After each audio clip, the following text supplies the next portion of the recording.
Good morning, dear students. Today we have a concept to discuss e-commerce. Okay, before going to actual meaning of e-commerce, let me understand a simple meaning of commerce. What is commerce? Commerce is a division of trade or production which deals with exchange of goods and services from producer to final consumers. That is called as a commerce. So it may be a trade, it may be a production process which is going to be involved in exchange of goods and services, where you are going to exchange your goods and services in the sense from producer to final consumer. That is called as a commerce. So it may be a trade or it is a production activity. And next is it comprises the trading of something of economic value such as goods, services, information or money between two or more entity. So it is an economic activity. It should have some economic value for the exchange of goods and services. It is not only the exchange going to be happen between a producer and the consumer or the seller or the consumer. It is an economic exchange. We are going to purchase a goods and services by giving some value or by giving some monetary aspects. That is called as a commerce. So basically commerce is a trading activity where it is going to be exchange goods and services for monetary aspects. So next is e-commerce. So it is commonly known as electronic marketing. It consists of buying and selling of goods and services over an electronic system. So here also commerce, you understood what is exactly commerce here. It is a trading activity. So e-commerce in the sense you are doing a trading activity using an electronic system, such as internet and other computer network. Using a internet and other computer network, you are doing a buying and selling activities of goods and services. Next, e-commerce is the purchasing, selling and exchanging goods and services over computer network. That is internet, through which transaction or terms of sales are performed electronically. So the sales and buying activity is going to be performed through electronically. There is no physical existence of a buyer and the physical existence of the seller. The buying and selling activity is going to be happen through your electronic medias. So that is called as a e-commerce.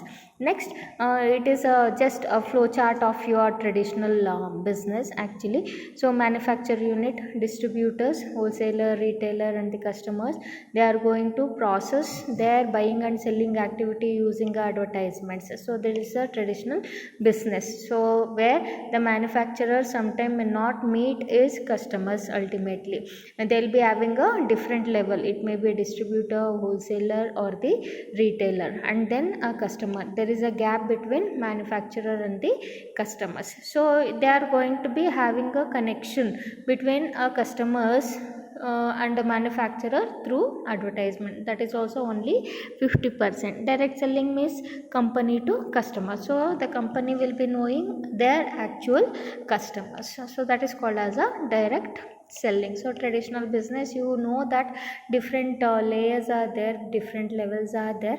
So these are the levels: distributors, wholesaler, retailer, and ultimately we are going to reach to the customers.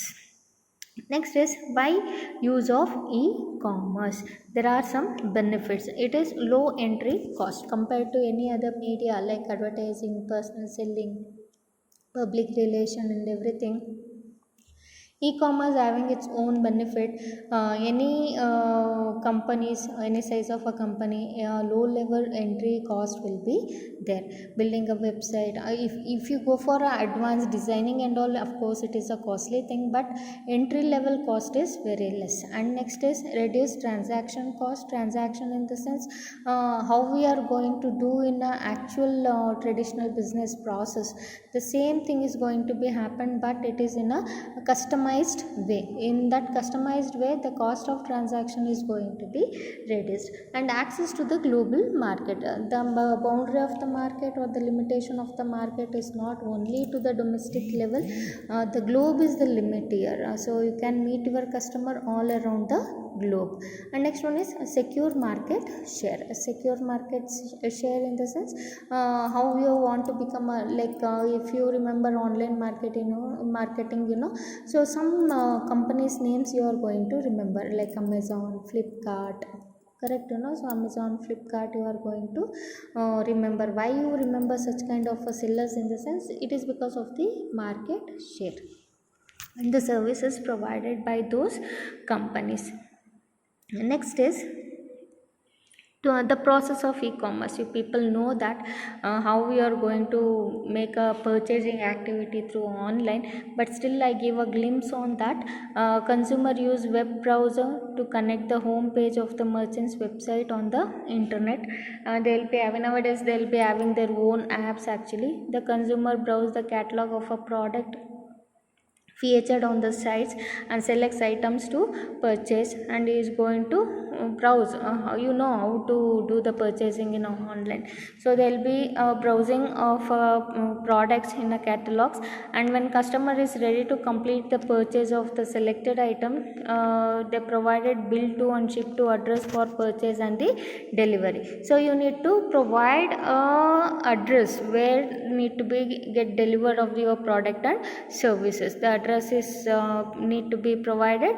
Next, when the merchant receive this information, it compute the total cost of order, including tax, shipping, handling charges, everything. It is going to display to the total amount to the customer, and then customers are now provide payment information using his credit card, debit card, or some membership card, anything. So once the credit card number or any valid card numbers are accepted and order is completed by the commerce server side, then the merchant site displays the receipt confirmation confirming the customer purchase. And next, commerce server site then forward the order to the processing network for the payment, processing and fulfillment. So this is just how you are going to follow the steps for doing online shopping.